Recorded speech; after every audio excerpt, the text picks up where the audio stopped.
Hello guys! For today's video, it's about gardening. So, kahapon ako ay nag-prune at naglipat na rin ang ating papaya. So, ito yung ating papaya.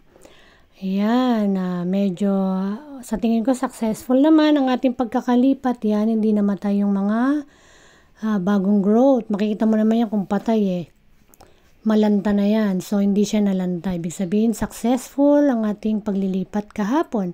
So, ito yung ating, nilagyan ko rin siya ng compost sa tabi.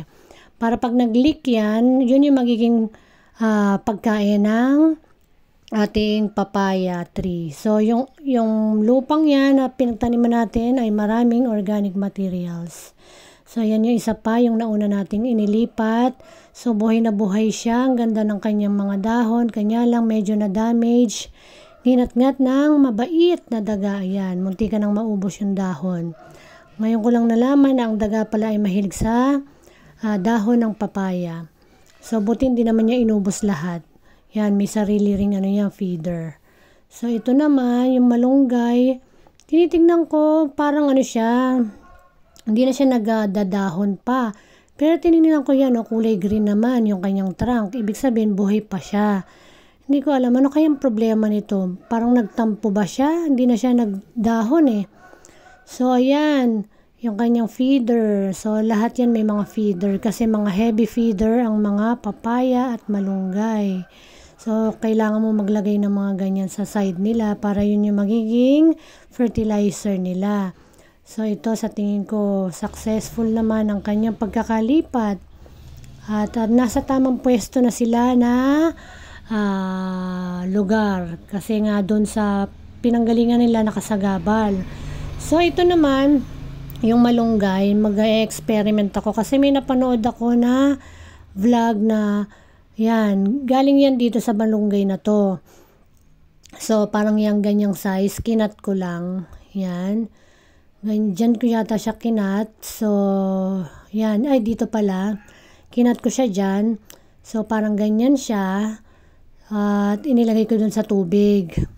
Kasi from doon, ewan ko lang kung mag-uugat ba siya. Yan, parang ganyan, mga ganyan. Ikakat nyo lang yung maliliit na yan.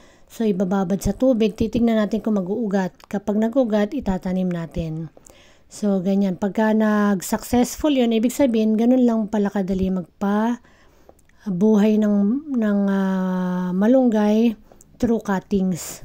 So, yan siya.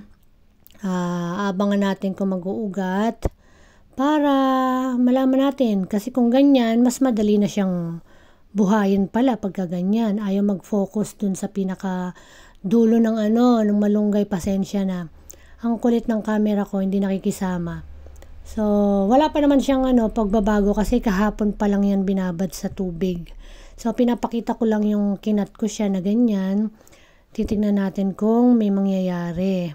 So, hindi nalanta yung mga leaves niya Ibig sabihin, yan ang sisigla ng leaves.